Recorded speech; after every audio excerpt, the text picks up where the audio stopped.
program sponsored by Diago Finance.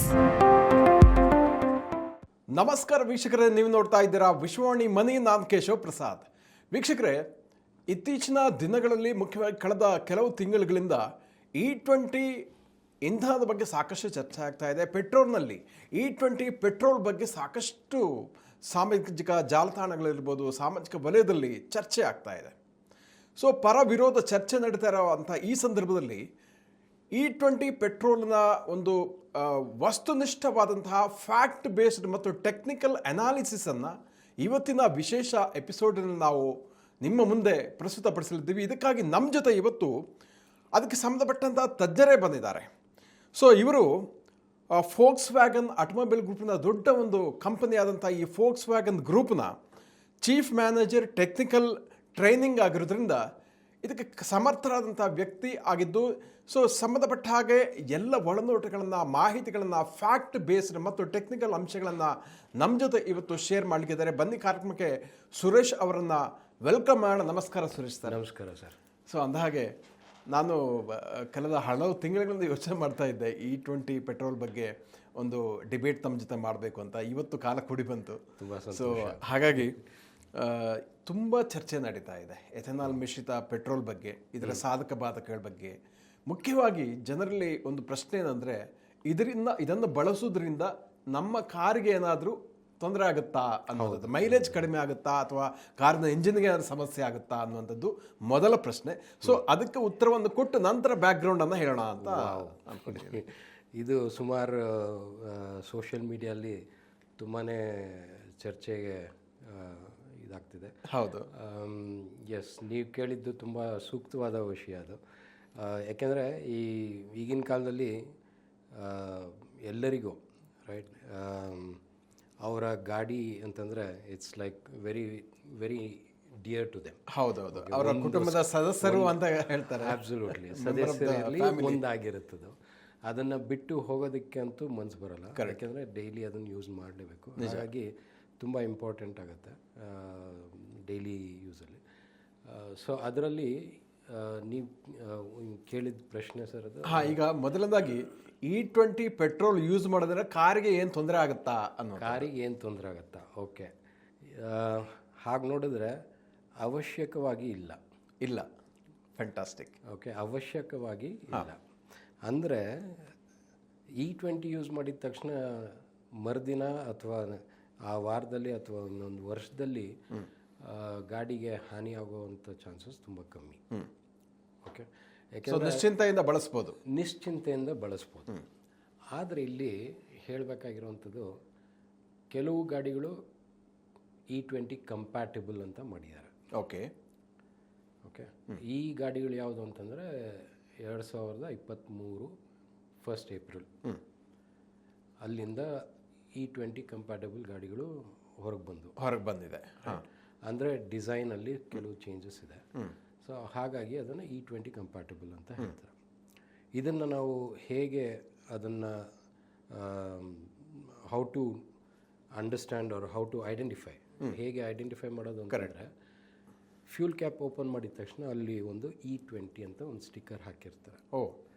ಅದು E20 complaint car ಅಂತ ಅದನ್ನು ಗುರುತಿಸೋಕ್ಕೆ ಅದೊಂದು ತುಂಬ ಸುಲಭವಾಗಿ ಗುರುತಿಸ್ಬೋದು. ಸೊ ಇನ್ನು ಹೇಳಬೇಕಂತಂದರೆ, ಭಾರತ್ ಸ್ಟೇಜ್ 6 ಅಂತ ಎಮಿಷನ್ ಸ್ಟ್ಯಾಂಡರ್ಡ್ಸ್ ನಿಮ್ಗೆ ಗೊತ್ತಿರೋದು, ಎಲ್ಲರಿಗೂ ಗೊತ್ತಿರೋದು. ಹೌದು, ಅದರಲ್ಲಿ BS ಸ್ಟೇಜ್ 6 ಸ್ಟೇಜ್ 2 ಅಂತ ಬಂತು. BS 6 ಸ್ಟೇಜ್ 2 ಅಂತ. ಅದರಲ್ಲಿ E20ನ ನಾವು ಅಳವಡಿಸ್ಕೊಳ್ಳೋದಕ್ಕೆ ಶುರು ಮಾಡಿದ್ವಿ. ಹಾಗಾಗಿ ಮ್ಯಾನುಫ್ಯಾಕ್ಚರರ್ಸ್ ಕೂಡ E20 ಕಂಪ್ಯಾಟಬಲ್ ಕಾರ್ಸನ್ನು ಮ್ಯಾನುಫ್ಯಾಕ್ಚರ್ ಮಾಡೋದಕ್ಕೆ ಶುರು ಮಾಡಿದ್ರು. ಅದಕ್ಕೆ ಹಿಂದೆ BS 4 ಕಾರ್ಗಳು they are not compatible. Okay, so ಅದಕ್ಕೆ ಸ್ಟಿಕ್ಕರ್ ನೋಡಿದ್ರೆ ಏನಿಲ್ಲ. ಸೊ ಹೀಗೆ ಅದನ್ನು ನಾವು ಚೆಕ್ ಮಾಡ್ಕೋಬೋದು. ನಾವು ಹಾನಿ ಆಗುತ್ತಾ ಅಂತ ಕೇಳಿದ್ದಕ್ಕೆ, ಅದು ಇಮ್ಮಿಡಿಯೇಟಾಗಿ ಅಂತೂ ಹಾನಿ ಆಗಲ್ಲ. ಅದೇ ವೇಳೆ ನಿರ್ದಿಷ್ಟ ವೇಳೆನೂ ಅದನ್ನು ನಾವು ನಿಗದಿಪಡಿಸೋದಕ್ಕಾಗಲ್ಲ. ಓಕೆ, 1 year 2 year 5 year ಅಂತ. ಅದು ಮೋಸ್ಟ್ಲಿ ಏನಂತಂದರೆ ಪ್ರತಿಯೊಬ್ಬರು ಹೇಗೆ ಡ್ರೈವ್ ಮಾಡ್ತಾರೆ ಅದ್ರ ಮೇಲೆ ಡಿಪೆಂಡ್ ಆಗುತ್ತೆ. ಡ್ರೈವಿಂಗ್ ಸ್ಕಿಲ್, ಡ್ರೈವಿಂಗ್ ಹ್ಯಾಬಿಟ್ಸ್ ಆಮೇಲೆ ಮೇಂಟೆನೆನ್ಸ್. ಓಕೆ. ಅಂದರೆ ಇದು E20 ಪೆಟ್ರೋಲ್ ಬರೋದಕ್ಕಿಂತ ಮುಂಚೆನೂ ಅದು ಇದ್ದಂಥ ಸ್ಟ್ಯಾಂಡರ್ಡ್ ನಿಯಮಗಳಂತಲೇ ಹೇಳ್ಬೋದಲ್ವಾ? ಯಾವುದೇ ಕಾರು ಮೈಲೇಜ್ ಆಗಲಿ ಅದರ ಬಾಳಿಕೆ ಆಗಲಿ ಅದನ್ನು ಹೇಗೆ ನೀವು ಮೇಂಟೈನ್ ಮಾಡ್ತೀರಿ, ಹೇಗೆ ಡ್ರೈವ್ ಮಾಡ್ತೀರಿ ಅನ್ನೋದ್ರ ಮೇಲೆ ಡಿಪೆಂಡ್ ಆಗಿರುತ್ತೆ. ಆಬ್ವಿಯಸ್ಲಿ. ಓಕೆ, ಆಗಲೂ ಇತ್ತು, ಈಗ ಇನ್ನು ಸ್ವಲ್ಪ ಸೂಕ್ಷ್ಮತೆ ಜಾಸ್ತಿ ಆಗಿರ್ಬೋದು. ಓಕೆ, ಅಷ್ಟೇ. ಈಗ ಪೆಟ್ರೋಲ್ ಡ್ರೈವ್ ಮಾಡೋ ಗಾಡಿ ಒಂದು 15,000ಕ್ಕೆ ಅಥವಾ 1 ವರ್ಷಕ್ಕೆ ನಾವು ಅದನ್ನು ಸರ್ವಿಸ್ ಕೊಡಬೇಕು. ಅಲ್ಲಿ 1-3 ತಿಂಗಳು ಡಿಲೇ ಆಯಿತು, ಏನು ತೊಂದರೆ ಇಲ್ಲ. ಬಟ್ ಇಲ್ಲಿ 3 ತಿಂಗಳಿಗೇನೆ ಡಿಲೇ ಆಗಿದ್ದಕ್ಕೆ ನಿಮಗೆ ಇಮಿಡಿಯೇಟಾಗಿ ನಿಮಗೆ ಫೇಲ್ ಆಗುತ್ತೆ ಅಂತಲ್ಲ. Okay. But where and tear ಶುರು ಆಗೋ ಚಾನ್ಸಸ್ ಜಾಸ್ತಿ ಇದೆ. ಓಕೆ, ಆ ವೇರ್ ಆ್ಯಂಡ್ ಟೇರ್ ಹೇಗೆ ಅಂತಂದರೆ ಅದನ್ನು ಇದು ಮಾಡೋದಕ್ಕಾಗಲ್ಲ. ಓಕೆ, ಅದನ್ನು ಬ್ಯಾಕ್ ಟು ಒರಿಜಿನಲ್ ಕಂಡೀಷನ್ಸ್ ಮಾಡೋದಕ್ಕಾಗಲ್ಲ. ಒಂದು ಸತಿ ವೇರ್ ಶುರು ಆಯಿತು ಅಂದರೆ that will prolong and over A period of time it will fail. ಅದು ಸ್ವಲ್ಪ ಮುಖ್ಯ ಆಗುತ್ತೆ. ಸೊ ನಾವು ಮಾತಾಡಬೇಕಾದ್ರೆ ಇನ್ನೂ ಅದರಲ್ಲಿ ಟೆಕ್ನಿಕಲ್ ಆಗಿ ಏನೇನು ಚೆಕ್ ಮಾಡಬೇಕು ಅದೆಲ್ಲ ನಾನು ಮತ್ತೆ ಖಂಡಿತ ಅದ್ರ ಬಗ್ಗೆ ವಿವರಗಳಿಗೆ ಹೋಗೋಣ. ಸೊ ನೀವು ಬಹಳ ಒಂದು ಒಳ್ಳೆಯ ಒಂದು ಗುಡ್ ನ್ಯೂಸನ್ನು ನಮ್ಮ ವೀಕ್ಷಕರಿಗೆ ಹೇಳಿದ್ರಿ. ಅಂದರೆ ಭಾಳ ನಿಶ್ಚಿಂತೆಯನ್ನು ಯೂಸ್ ಮಾಡ್ಬೋದು, ತೊಂದರೆ ಆಗಲ್ಲ ಅನ್ನುವಂಥದ್ದು, ಮತ್ತು ಸ್ವಲ್ಪ ಸೂಕ್ಷ್ಮ ವಹಿಸಬೇಕು ಅನ್ನೋದು ಕೂಡ ಬಹಳ ಅಚ್ಚುಕಟ್ಟಾಗಿ ಹೇಳಿದ್ರಿ. ಸೊ ಜೊತೆಗೆ ಇಲ್ಲೀಗ ಒಂದು ಮುಖ್ಯವಾದ ಮತ್ತೊಂದು ಪ್ರಶ್ನೆ ಏನಪ್ಪ ಅಂತಂದರೆ, ಭಾರತದಲ್ಲಿ E20 ಪೆಟ್ರೋಲನ್ನು ಯಾಕೆ ಬಳಸಲಿಕ್ಕೆ ಶುರು ಮಾಡಿದ್ದಾರೆ ಅನ್ನುವಂಥ ಇದರ ಹಿನ್ನೆಲೆ ಒಂದು ಹೇಳ್ತೀರಾ ಅಂತ? ಓಕೆ, E20 ಆ್ಯಕ್ಚುಲಿ ಇದಕ್ಕೆ ಮುಂದಿನ ಅಂದರೆ ಇದನ್ನು E20 ಈಗ ನಾವು ನೋಡ್ತಾ ಇದ್ದೀವಿ 2023ಇಂದ. ಓಕೆ, ಅದನ್ನು ಕಡ್ಡಾಯ ಮಾಡಿದ್ದಾರೆ. ಓಕೆ, ಎಲ್ಲ ಕಡೆನೂ ಈಗ E20 ಮಾತ್ರ ಸಿಗುತ್ತೆ. E20 blended petrol. Okay, so ಈಗ ಅದಕ್ಕೆ ಮುಂಚಿನದಾಗಿ E10 ಇತ್ತು. E10 ಇತ್ತು 2018ಇಂದ. 16-18 ಅಪ್ರಾಕ್ಸಿಮೇಟ್ಲಿ ಸುಮಾರು ವರ್ಷಗಳು ಅದನ್ನು ಟ್ರೈ ಮಾಡಿದ್ರು. ಅದನ್ನು ಪ್ರಯೋಗ ಮಾಡಿ ಅದನ್ನು E20 ಮಾಡಿದ್ದಾರೆ. ಬಟ್ ಬೇಸಿಕಲಿ ಇಲ್ಲಿ ಏನಂತಂದರೆ 3 ವಿಧವಾದ ಅನುಕೂಲಗಳಾಗತ್ತೆ. ಓಕೆ, ಒಂದು ದೇಶಕ್ಕೆ ಈಗಾಗಲೇ ಗೊತ್ತಿರಬೇಕು ನಿಮಗೆ, ಸಾಕಷ್ಟು crude oil 85% of the crude import ಮಾಡ್ತೀವಿ, ಇಂಪೋರ್ಟ್ ಆಗುತ್ತೆ. ಆ ಇಂಪೋರ್ಟಲ್ಲಿ ನಿಮಗೆ ಸಾಕಷ್ಟು ಇಲ್ಲಿ 20% ಹಾಕಿದ್ರೆ, ಐ ಥಿಂಕ್ ಯಾವುದೋ ಒಂದು ಪೋಸ್ಟಲ್ ರೀಸೆಂಟಾಗಿ ಓದಿದೆ, 1.97 lakh crore ಸೇವ್ ಮಾಡಿದ್ದೀವಿ. 1.97 lakh crore. Wow, amazing. So ಇದನ್ನು ನಾವು E20 ಯೂಸ್ ಮಾಡೋದ್ರಿಂದ ಅದು ಸೇವಿಂಗ್ ಆಗಿದೆ. ಸೊ ದೇಶಕ್ಕೆ ಏನು ಕ್ರೂಡ್ ಆಯಿಲ್ ನಾವು ಇಂಪೋರ್ಟ್ ಮಾಡ್ತಾ ಇದ್ವಿ ಅದರಲ್ಲಿ ಸಾಕಷ್ಟು ನಮಗೆ ಸೇವಿಂಗ್ಸ್ ಬರುತ್ತೆ. ಒಂದು ಅದೇ ಪ್ರಮುಖವಾಗಿ ರೀಸನ್ ಇರ್ಬೋದು. ಓಕೆ, ಗೌರ್ಮೆಂಟ್ಗೆ E20 ಕಡ್ಡಾಯ ಮಾಡೋದಕ್ಕೆ. ಹೌದೌದು. ಸೊ ಇಂಪೋರ್ಟ್ ಮಾಡಲಿಕ್ಕೆ ಕಾಸ್ಟ್ ರಿಡ್ಯೂಸ್ ಆಗುತ್ತೆ ಅನ್ನುವಂಥದ್ದು ಬಹಳ ಮುಖ್ಯವಾದ ಕಾರಣ. ಕರೆಕ್ಟ್. ಸೆಕೆಂಡು, ನಮ್ಮ ದೇಶದಲ್ಲಿ ಕಬ್ಬು ತುಂಬ ಧಾರಾಳವಾಗಿ ಬೆಳೀತಾರೆ. ಕಬ್ಬು ಜೋಳ ಅಲ್ವಾ? ಹಾಗೆಯೇ ಕಬ್ಬು ಜೋಳ ಅದು ಮೇನ್ ಇಂಗ್ರೀಡಿಯೆಂಟ್ಸ್ ಆಗುತ್ತೆ ಎಥನಾಲ್ ಪ್ರೊಡಕ್ಷನ್ಗೆ. ಬಟ್ ಇನ್ನೊಂದು ಏನಂತಂದರೆ, ಈ ಕೆಲವು ಧಾನ್ಯಗಳು ವೇಸ್ಟ್ ಆಗುತ್ತೆ ಗೊತ್ತಾ ಸ್ಟೋರೇಜಲ್ಲಿ. ಕರೆಕ್ಟ್. ಹ್ಯೂಮನ್ ಕನ್ಸಂಪ್ಷನ್ಗೆ ಅದು ಸರಿಗಿರಲ್ಲ. ಅದನ್ನು ಏನು ಮಾಡೋದು, ವೇಸ್ಟ್ ಆಗುತ್ತೆ. ಹೌದು. ಹಾಗೆ ರಾಟ್ ಆಗಿ ಅದನ್ನು ಬಿಸಾಕ್ತಾರೆ. ಅದನ್ನು ಯೂಸ್ ಮಾಡ್ಕೊಂಡು ಎಥನಾಲ್ ತಯಾರಿಸ್ಬೋದು. ಕರೆಕ್ಟ್.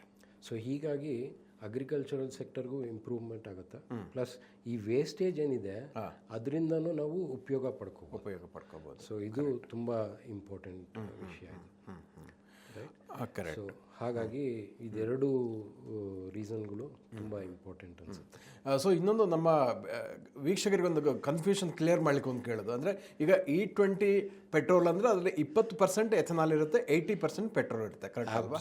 ಸೊ ಇವಾಗ ಆಸ್ ಆಫ್ ನೌ ಇಡೀ ಇಂಡಿಯಾದಲ್ಲೇ ಅದೇ ಹೈಯೆಸ್ಟ್ ಇರುವಂಥದ್ದು ಅಥವಾ ಹೇಗೆ? ಈಗಿನ ಪರಿಸ್ಥಿತಿಯಲ್ಲಿ ಮೊದಲು E10 ಇತ್ತು, ಆಮೇಲೆ E20 ಬಂತು 2023ಇಂದ.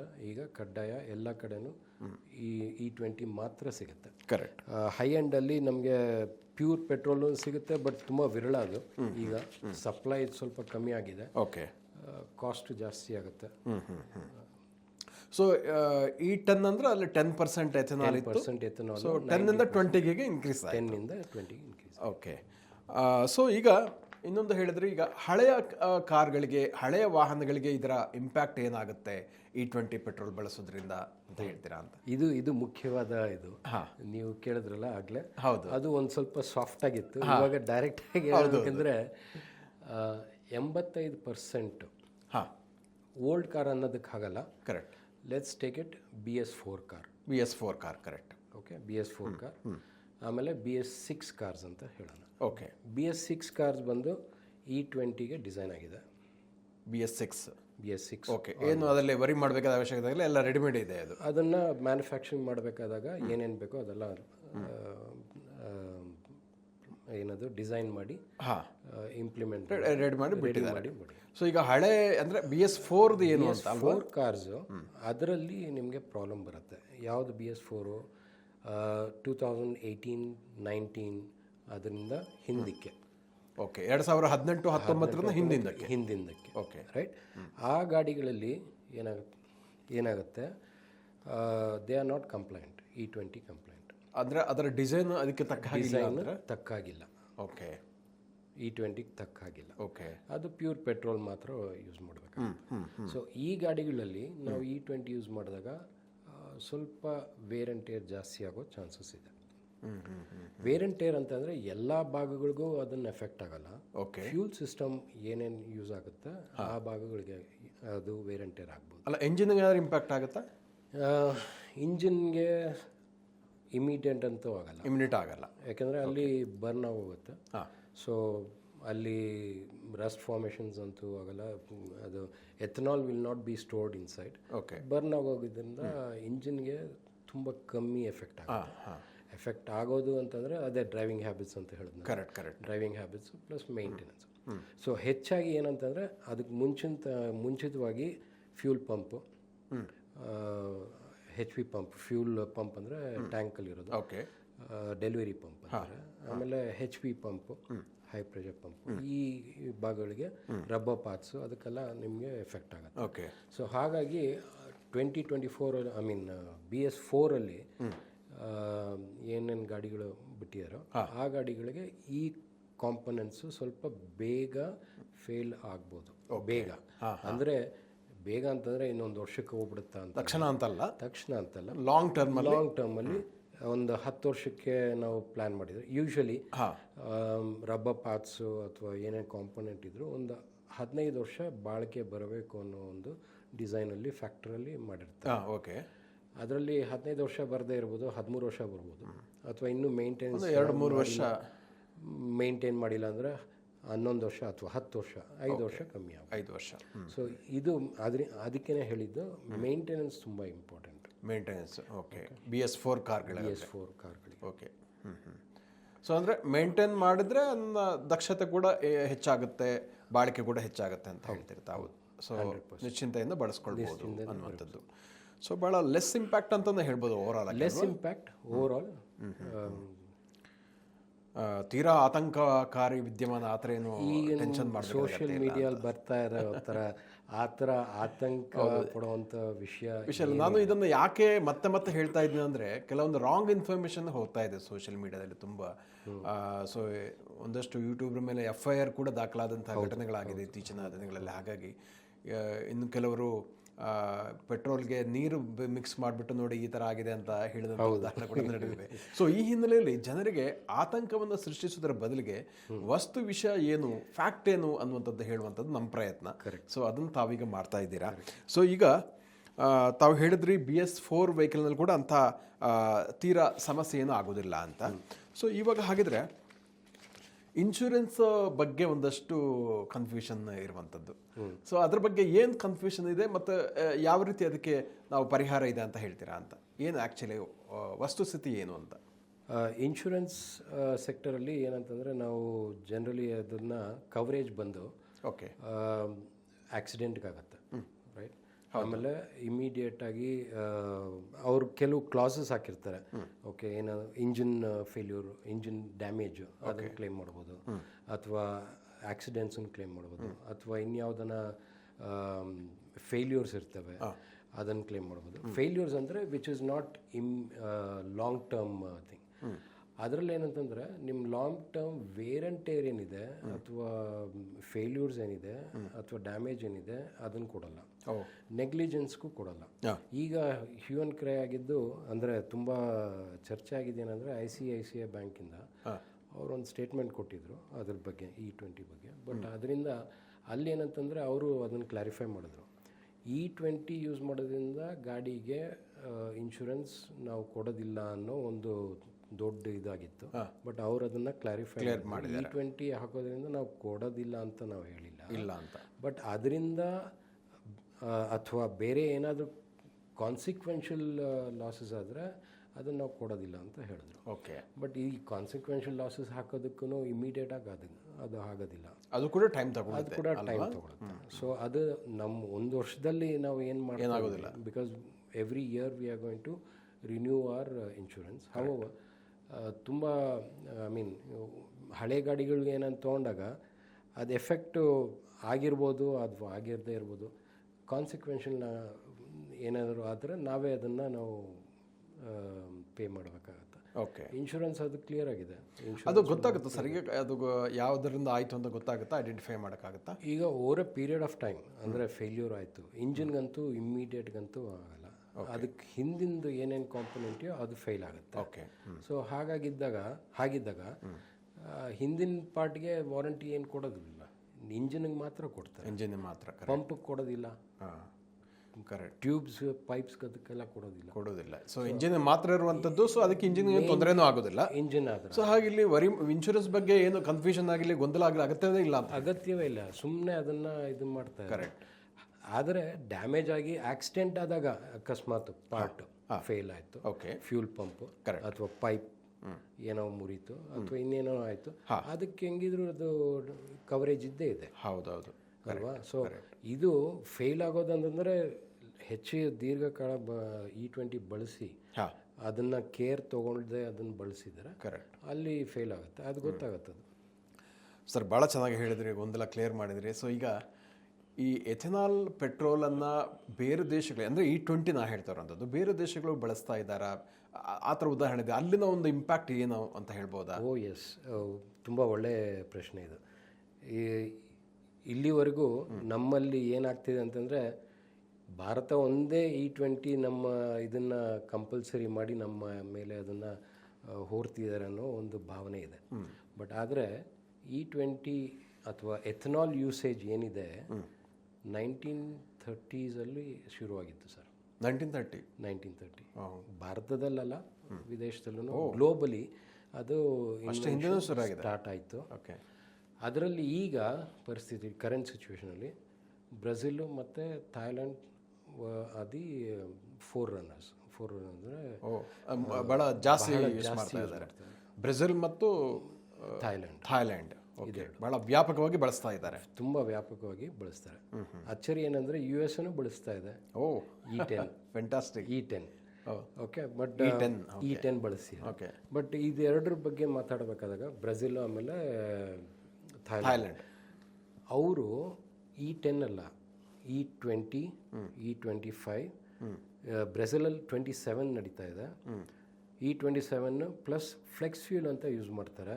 ಓಕೆ. ಫ್ಲೆಕ್ಸ್ ಫ್ಯೂಲ್ ಯೂಸ್ ಮಾಡಿದಾಗ ಗಾಡೀಲಿ ನೀವು ಯಾವುದೇ ವೇರಿಯೇಷನ್ ಇದ್ರೂ ಎಥನಾಲ್ ಯೂಸ್ ಮಾಡ್ಬೋದು, up to E100. Ethanol 100% pure ethanol ಮೇಲೆ ಗಾಡಿ ಓಡುತ್ತೆ. ಯೂಸ್ ಮಾಡ್ತಾರೆ. ಸೊ ಈ ರೀತಿ ಅದನ್ನು ಯೂಸ್ ಮಾಡಿ ಬ್ರೆಜಿಲ್ಲೂ ಇದು ಮಾಡ್ತಾ ಇದೆ. ಆಮೇಲೆ ಥಾಯ್ಲ್ಯಾಂಡಲ್ಲೂ ಹಾಗೇನೆ E10 ಇದೆ, E20 ಇದೆ, ಪ್ಲಸ್ E100 ಇದೆ. ಸೊ ಇನ್ನೊಂದೇನಂತಂದರೆ ನಮ್ಮ ಭಾರತದಲ್ಲಿ ಕೂಡ ಗೌರ್ಮೆಂಟ್ ಇದು ಮಾರುತಿ ಸುಜುಕಿ ಹೌದು ಅವ್ರದ್ದು ಒಂದು ಗಾಡಿ ಇದೆ, ಫ್ಲೆಕ್ಸ್ ಫ್ಯೂಲ್ ಯೂಸ್ ಆಗುತ್ತೆ. ಹೌದಾ? ಇದೇ ಹಿನ್ನೆಲೆಯಲ್ಲಿ ಅವ್ರು ಅದನ್ನು ಮ್ಯಾನುಫ್ಯಾಕ್ಚರ್ ಮಾಡಿದ್ದಾರೆ. ಅದರಲ್ಲಿ ನಾವು ಎಥನಾಲ್ ಫ್ಲೆಕ್ಸ್ ಫ್ಯೂಲ್ ಯೂಸ್ ಮಾಡ್ಬೋದು. ಸೊ ಹಾಗಿದ್ರೆ ಈ ಸಂದರ್ಭದಲ್ಲಿ ಈ ಪೆಟ್ರೋಲ್ ಕಾರ್ಗಳ ಮಾಲೀಕರಿಗೆ ತಮ್ಮ ಕಡೆಯಿಂದ ಟಿಪ್ಸ್ ಏನು ಅಂತ? Tips BS4 especially. ಹಾಗಾಗಿ it's not only for BS4, BS6 ಅಥವಾ ನಾವು ಹೇಳ್ದಂಗೆ ಯಾವುದೇ ಗಾಡಿ ನಾವು ಮೇಂಟೈನ್ ಮಾಡಲೇಬೇಕಾಗತ್ತೆ.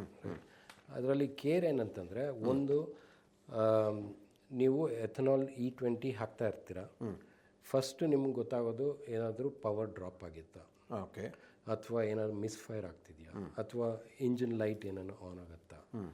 ನೀವು ಅದನ್ನು ಡಿಲೇ ಮಾಡಬೇಡಿ. ಇಮಿಡಿಯೇಟಾಗಿ ನೀವು ಸರ್ವಿಸ್ ಸೆಂಟ್ರಿಗೆ ಹೋಗಿ ಅದೇನಿದೆಯೋ ಅದನ್ನು ಚೆಕಪ್ ಮಾಡಿಸಿ. ಪ್ಲಸ್ ರೆಗ್ಯುಲರಾಗಿ fuel filter plus air filter ನೀವು ಅದನ್ನು ಚೆಕ್ ಮಾಡಿಸ್ತಾ ಇರಿ.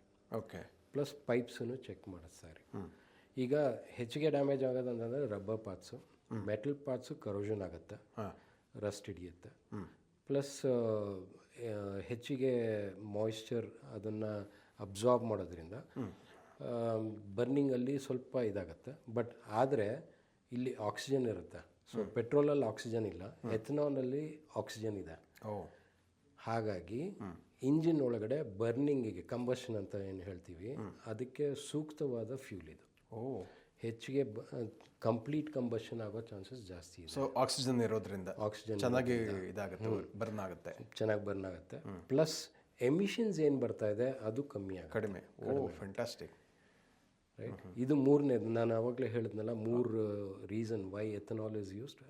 ಒಂದು ದೇಶಕ್ಕೆ ಹಿತ, ಹೌದು, ಇಂಪೋರ್ಟ್ ಕಾಸ್ಟ್ ಕಡಿಮೆ ಆಗುತ್ತೆ, ಇಂಪೋಸ್ಟ್ ಕಾಸ್ಟು.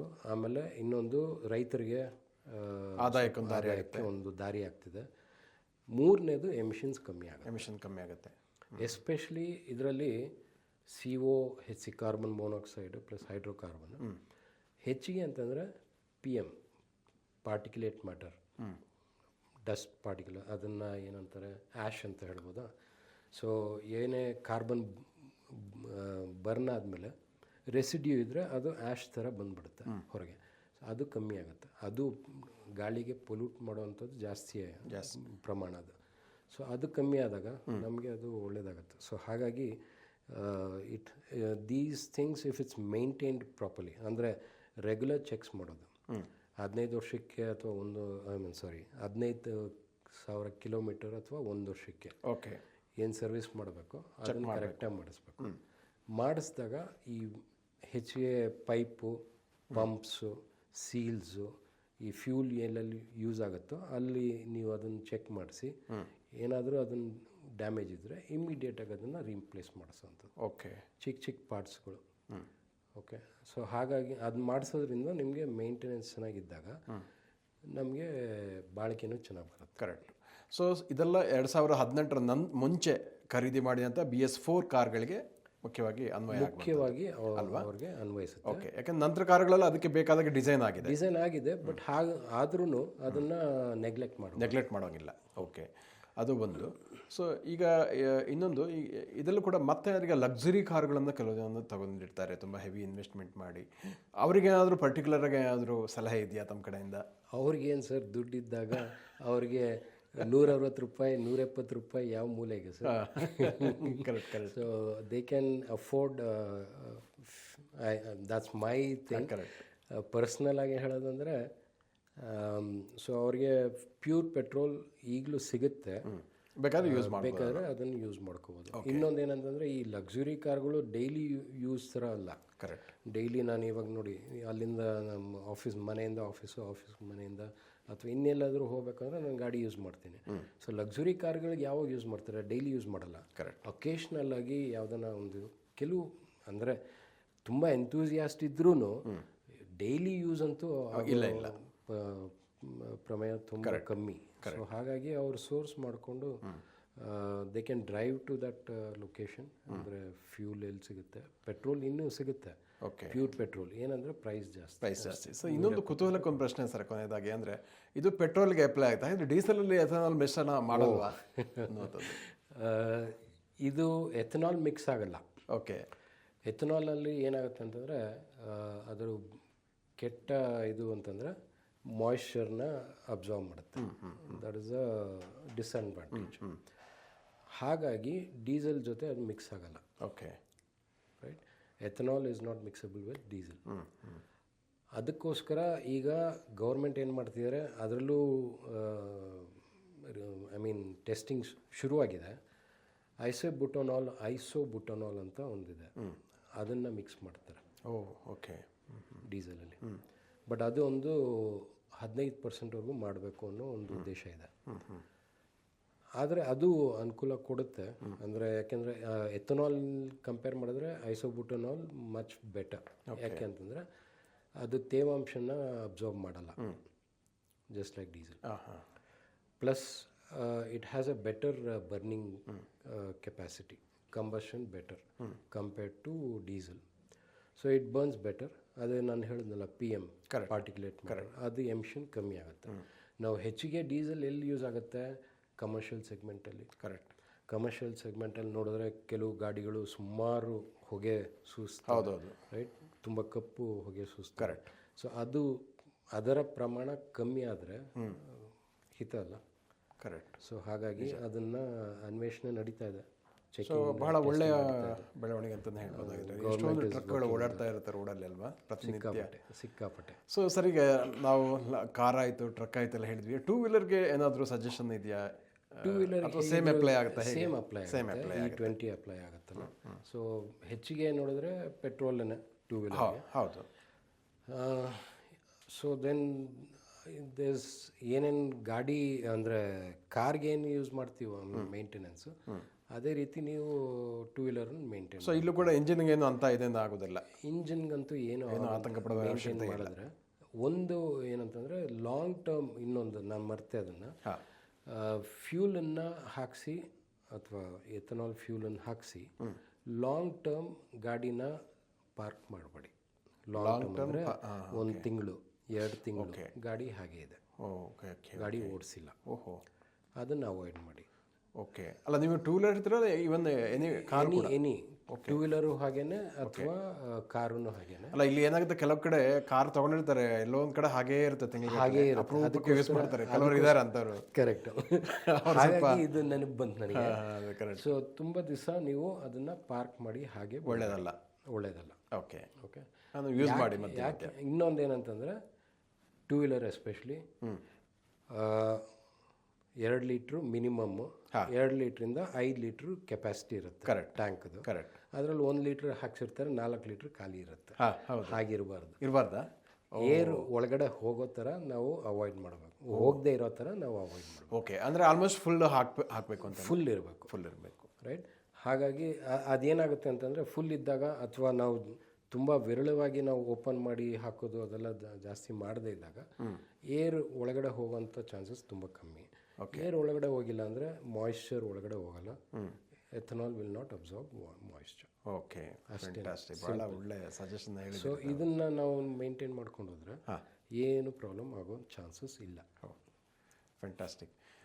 ನಿಜಕ್ಕೂ ಕೂಡ ಈ ಒಂದು ಸೆಷನ್ ಭಾಳ ಚೆನ್ನಾಗಿತ್ತು. ತುಂಬ ವ್ಯಾಲ್ಯುಬಲ್ ಇನ್ಫಾರ್ಮೇಷನ್, ಆಮೇಲೆ ಅನೇಕ ಗೊಂದಲಗಳನ್ನು ಬಗೆಹರಿಸಿದ್ದೀರಿ. ಕರೆಕ್ಟಾಗಿ ವಸ್ತುನಿಷ್ಠ ಮಾಹಿತಿ ಏನು ಅಂತ ನಮ್ಮ ವೀಕ್ಷಕರಿಗೆ ಬಹಳ ವಿವರವಾಗಿ ತಿಳಿಸಿಕೊಟ್ಟಿದ್ದೀರಾ. ಅದಕ್ಕಾಗಿ ಧನ್ಯವಾದಗಳು. Thank you sir. ವೀಕ್ಷಕರೇ, ಇಂತಹ ಮತ್ತಷ್ಟು ಉಪಯುಕ್ತ ವಿಡಿಯೋಗಳಿಗೆ ವಿಶ್ವವಾಣಿ ಮನಿ ಯೂಟ್ಯೂಬ್ ಚಾನಲನ್ನು ವೀಕ್ಷಿಸಿ ಮತ್ತು ಸಬ್ಸ್ಕ್ರೈಬ್ ಮಾಡಿ. ವಂದನೆಗಳು.